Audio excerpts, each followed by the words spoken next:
Today, we're looking just very briefly at Frederick Douglass. I don't know how many people know who Frederick Douglass is or was. It doesn't matter, I'm not going to embarrass you. But I do know that I didn't know who he was until I went to history grad school.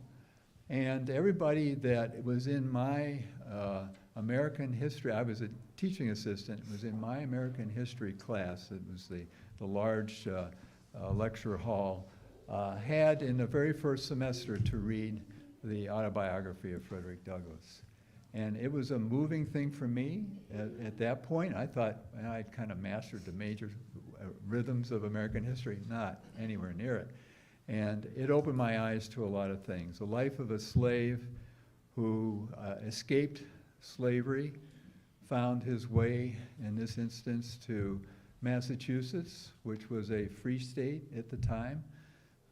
But as he found out, he was always subject to the terror of possibly being returned to slavery if under the law, persons who were out looking to catch escaped slaves would find him and ultimately his family. And what brought him into my essay for tonight, and I think into the heart of American history, is that he became on a national stage a compelling orator for changing the politics of the country away from avoiding the subject of slavery to addressing it, and ultimately there was a civil war to try to rid us of it. The impact of all that obviously continued into the 20th century and here into the 21st century. What galvanized him and pushed him away from speaking as a minister about this and how it was against the law of God to against what should be the law of the land was this fugitive slave law, which was passed in 1850 supposedly to end the debate over slavery for all time, and it didn't last.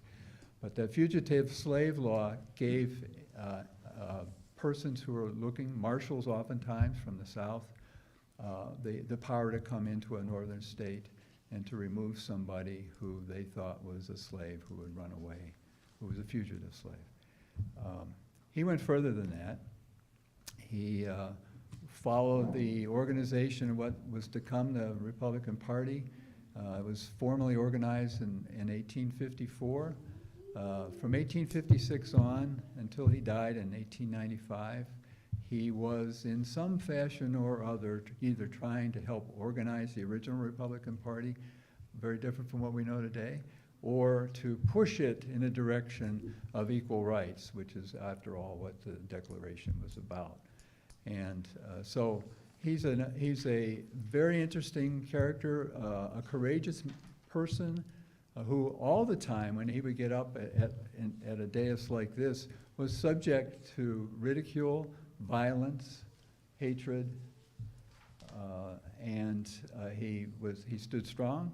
He spoke what he thought, and he also wasn't afraid to get into the political process, even though the outcome was not going to be perfect, to try to move us toward those ideals that the Declaration stood for. So, and he's calling now. No, he's not calling. But anyway, this is just a story. And there's a lot more to it, and I hope you will look into this man's life. An outstanding person who I think we suitably honor on Black History Month. That's all I have to say. Hey, sir. Yes, sir. Hey, you're quite the historian, so I gotta come up with your. He's got, yeah, he's, here's Bill where and he I, gets me. We go back and forth with, his. In 1853, did he? No, I'm not gonna do that, but Okay. was he? It's more of a, maybe a statement, but question. Didn't he teach himself how to read and write? And he had to do it at, various times at night because if his slave owner caught him, it wasn't good. Excellent point, exactly. And I don't go into a lot of detail here. I try to suggest that what were his options? Well, he wasn't allowed to read in front of his master or anybody in that family because it was pretty well understood. Teach a slave to read, they're going to wonder, why am I a slave? And they didn't want that. So, but he could listen. He got to play with some of the children of the master's family until he was about 6 or 7. Then normally he would have been thrown into the field, but his mother was intermittently working in the house, so he worked in a house where he could overhear people talking.